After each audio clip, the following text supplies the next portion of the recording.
de um próximo tópico, o item de número 12, vamos falar do ônus probatório.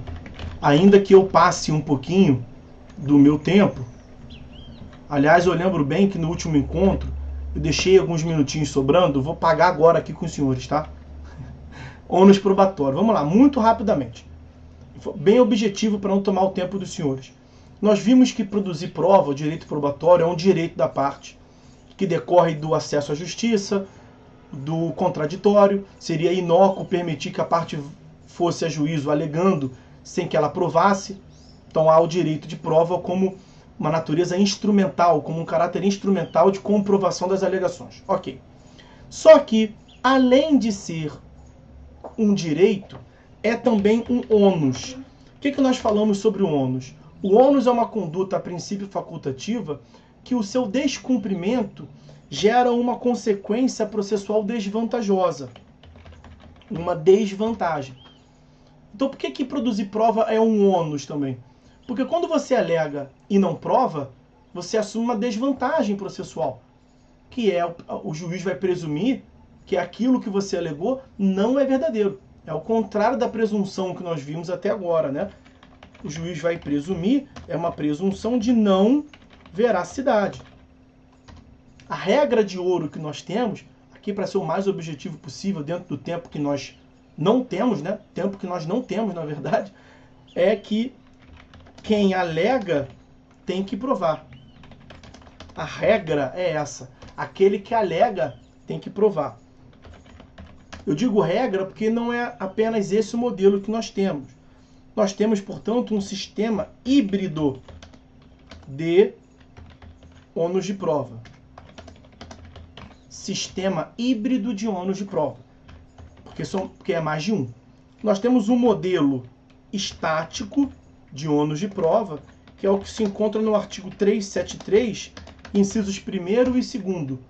Artigo 373, artigo 373, inciso 1º e 2º.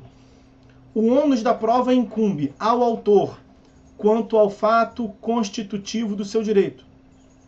O ônus da prova incumbe ao réu quanto à existência de fato impeditivo, modificativo ou extintivo do direito do autor. Vejam, por que incumbe ao autor produzir prova do fato que constitui seu direito? Porque é ele que alega. Quem é que vai a juízo e alega um fato que constitui o direito do autor? O próprio autor. Então, por isso que o autor tem que produzir essa prova. Por que incumbe ao réu produzir prova dos fatos que impedem, modificam e extinguem o direito do autor? Porque é ele, réu, quem traz, nós vimos, isto é, defesa de mérito indireta. Então, incumbe ao autor produzir prova do fato que ele alegou. Incumbe ao réu produzir prova do fato que ele alegou. Resumidamente é isso. Por isso que eu lhes disse ali em cima, a regra de ouro é aquele que alega tem que provar. Esse é o sistema estático. É como a lei prevê. É a regra. Mas além desse sistema estático, nós temos um outro sistema, que é o sistema dinâmico. Sistema dinâmico, que é onde nós teremos a tal da redistribuição do ônus da prova. Então, percebam, o dinamismo vem da quebra da estabilidade, né? A redistribuição é porque aquele que a princípio não precisaria provar vai receber o ônus. E aquele que deveria provar será liberado desse encargo, desse ônus. Nós teremos uma redistribuição que vai trazer um dinamismo. Quem alegou? Autor. Então ele vai ter que provar. E o réu não. O que o juiz faz? Inverte. Traz um dinamismo. Por isso que se chama, no processo civil, a redistribuição é mais comumente chamado de sistema dinâmico do ônus da prova. Ok? A redistribuição veio mais lá do direito do consumidor, né? Aliás, essa é uma consideração importante. O que o Código fez, né? O Código de Processo Civil fez, e a previsão do dinamismo, do sistema dinâmico, está no parágrafo 1º do artigo 373, o que o Código fez foi tornar de modo geral, genérico, a possibilidade de redistribuição. O que nós tínhamos antes do Código de 2015 eram algumas hipóteses pontuais espalhadas pelo ordenamento, porque leis específicas disciplinavam a possibilidade, como o CDC. no artigo 6º, inciso 8º. O que o Código de Processo Civil fez foi permitir para todos os processos, absolutamente todos. Não apenas para a relação de consumo, não apenas para a relação ambiental, que também admitia a inversão. Então nós podemos ter a inversão do ônus da prova, redistribuição do ônus da prova, o sistema dinâmico de distribuição da prova, quando, e agora percebam nas causas, né? Quando a lei autorizar, né? E as leis autorizavam nessa justificativa que eu vou lhes dar também. Quando que nós vamos redistribuir o ônus da prova? Quando o juiz perceber uma disparidade na situação processual, na posição processual entre as partes. Quando for fácil demais para uma parte produzir prova e difícil demais para outra parte produzir prova. Então acaba que a redistribuição do ônus da prova é um modelo de equilíbrio das posições processuais. A redistribuição do ônus da prova, já tinha citado para os senhores, é uma técnica de alcançarmos a isonomia substancial no processo. Então o juiz vai inverter de modo genérico em qualquer processo o ônus probatório quando verificar que para a outra parte seria fácil demais produzir a prova ou que para a parte que tem o encargo é excessivamente difícil ou oneroso produzir a prova. Então, para equilibrar a posição quanto à prova, as partes estão em posição desigual.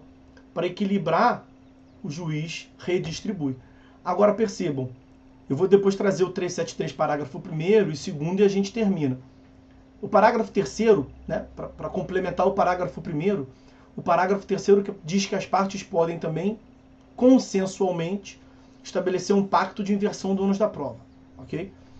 Então complementa essa hipótese de desequilíbrio um acordo entre as partes.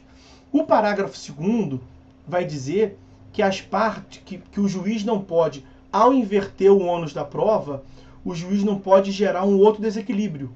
Quer dizer, o juiz não pode atribuir para uma parte que a princípio seria fácil produzir a prova, uma situação de prova diabólica, né? Uma prova excessivamente difícil ou onerosa. Então, para gerar o equilíbrio, ele tira o ônus de uma parte que está fragilizada, atribui o ônus a uma parte que lhe parece que tem uma posição favorecida e gera isso aqui, ó. Aí ele continua o desequilíbrio, só inverteu.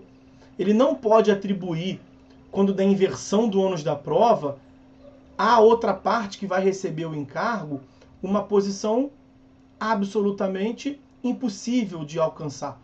É o chamado da prova diabólica.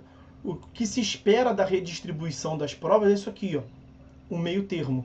Alcançar o equilíbrio, portanto, a isonomia substancial. Aí, com essas informações, a gente pode encaminhar para o final do encontro,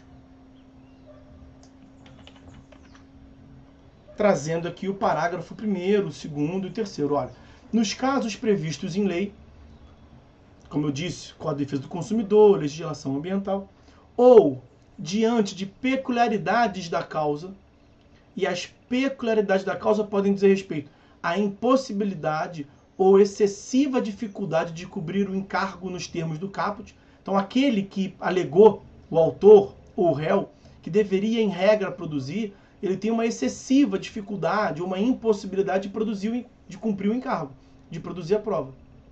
Ou a maior facilidade de obtenção da prova do fato contrário pela outra parte. Foi o que eu falei, é muito difícil para uma parte, é muito fácil para outra. O juiz inverte.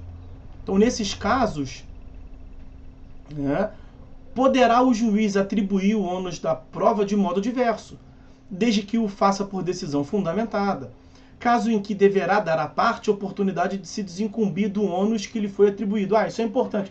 Nós já vimos isso aqui, né? Essa decisão de inversão do ônus da prova, ela está mencionada lá no artigo 357, inciso 3º do CPC, que é a decisão de organização do processo. Esse artigo 357, decisão de organização do processo, é a consagração de que a inversão do ônus da prova é uma regra de procedimento, é uma regra de instrução, ou seja, não pode a inversão se dar na sentença. A inversão deve se dar no curso do procedimento para que a outra parte que recebeu o encargo tenha tempo de se desincumbir. O parágrafo 2º, como nós vimos, vamos encerrar aqui, A decisão prevista no parágrafo 1º de inversão desse artigo não pode gerar situação em que a desincumbência do encargo seja impossível ou excessivamente difícil. É a prova diabólica. Você não pode, a pretexto de gerar um equilíbrio, gerar um outro desequilíbrio, como eu lhes passei. Ok? Bom, sei que passei aí 8 minutos, peço vênia, peço desculpa aos senhores, mas acho que os senhores gostaram, é importante para resolver o tópico aí. Acabamos, vimos, né, resumidamente, que dê para ver aqui o ônus